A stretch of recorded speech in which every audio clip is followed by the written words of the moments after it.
Gordon Counts and his fellow student actors are setting up a crash scene, not for television or the movies, but for Gibson County High School seniors who may be tempted to drink and drive. And I'm deceased today, so what's going to happen is I believe the car is going to get cut out. People are going to get cut out of the car, the injured people are going to get cut out of the car, and at the end we're going to be placed in front of the audience to hopefully bring some more shock, I guess, to the moment, and to actually show the reality of it. And it was developed to deter teenage drinking and driving. Teenagers account for about 14% of all vehicle deaths. On average, there's about 6,000 teenagers a year killed in alcohol-related crashes. So it evolved from those sobering statistics, and this is just an effort to deter drinking and driving. When the buses move and reveal this scene, the students will hear the cries of the victims and a narrator announcing such chilling numbers as 6,000 teenagers die in alcohol-related crashes every year. They account for 14% of all crashes. 2 out of 3 teenage victims are male, and 55% of crashes occur on Friday, Saturday, and Sunday. This is a very important day. I've actually had to pull youth out of a car on graduation night, a dead youth, and I think this is very important to give the youth of this school an opportunity to see what can happen if they drink and drive on prom night.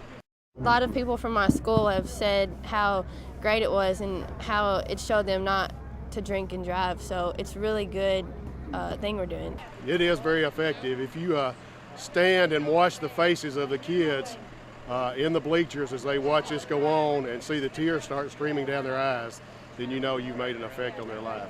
What you're witnessing is the most committed crime in America. It is totally avoidable 1 second, in the span of 1 heartbeat. Facts about motor vehicle crashes. Motor vehicle crashes are the leading cause of death among Americans 1 to 37 years old. The cost of these crashes exceeds $150 billion each year. The odds are against you. Almost all of you will be involved in a serious vehicle crash sometime in your lifetime. A person is killed every 12 minutes because of a motor vehicle crash.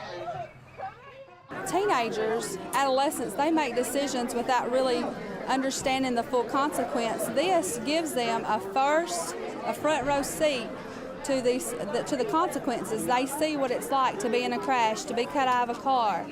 You know, they may know someone or themselves, they may have been in an accident, and so when they see their friends or even students they don't know being put in a body bag and the mom comes and kneels, you know, that in their heart, they feel something, and so it helps impact the decisions they make.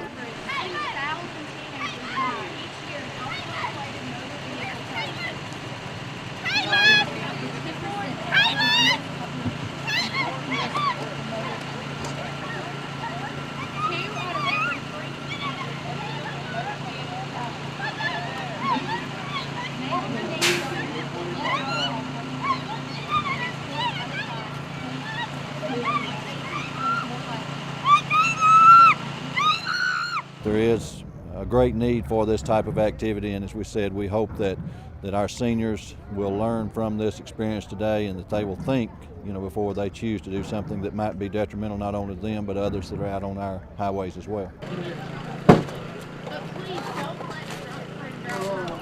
It's a bad situation to be in, but take them home. Remember this, don't let them bring the alcoholic beverage into your vehicle.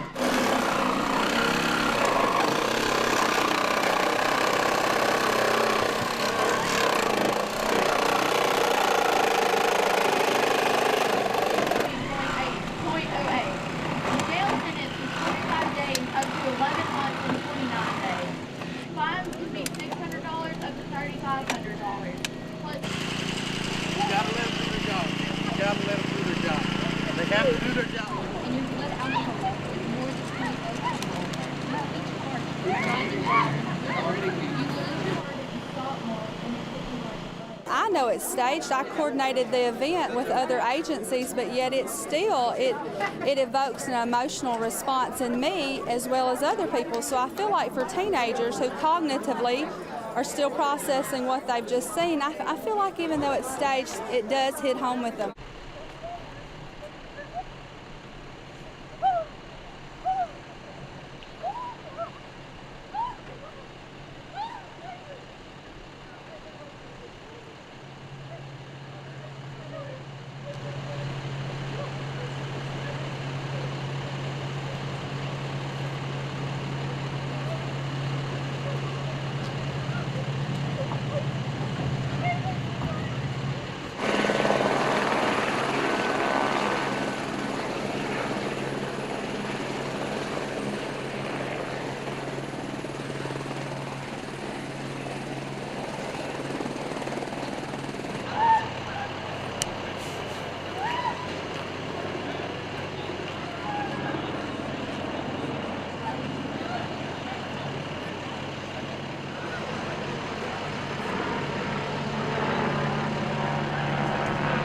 I was surprised myself. It'll touch you because they do a great job. This is well planned. When you start seeing helicopters and ambulances and fire trucks and police officers and kids being handcuffed, and I think it really brings it home to you.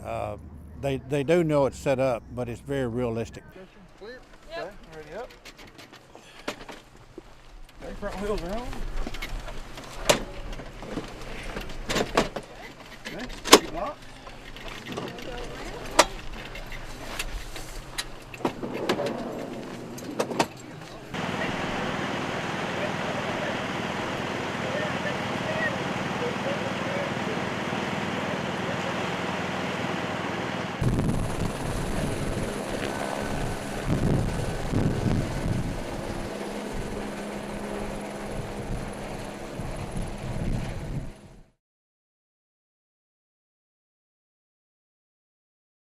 It's a lack of fear of the consequences.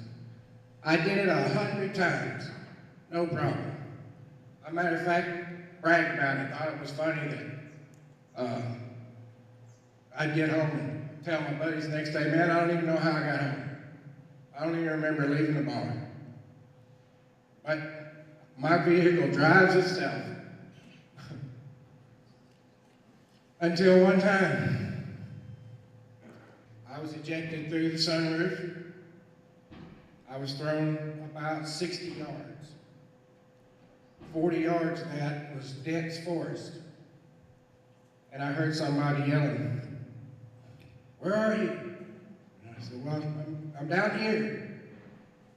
I'll tell you about my injuries that will keep me in pain and probably more surgeries later on the rest of my life for this mistake, for this bad choice. There is only one group of people who could get this message across to you any better than me after going through this. But the problem is, those people didn't make it through theirs, they died. It's very inspirational. It really opened up my eyes and made me think a little bit. It definitely affected me. I don't ever want to drink and drive ever. I mean, it scared me to death. It was very realistic. The Prom Promise is a pledge to not drink and drive. It's just as simple as what it says. It's a promise to make healthy choices on prom. You know, we'd like to have all of our students back, come back to school after prom and signing the pledge. Some people think it's, they just sign their name, but I think they really think about that they've pledged to us, to our school, that they'll not drink and drive. So they sign that banner, we hang it in our cafeteria. Everybody sees it, everyone's accountable, for signing that pledge, and I hope they hold each other to it. There's a lot of kids at school that drink, whether they say it or not, and I'd hate to see any of my friends in it, especially my parents, go through that, and I'm glad they done it. It's very realistic. It's just, man, it'll make you think a whole lot.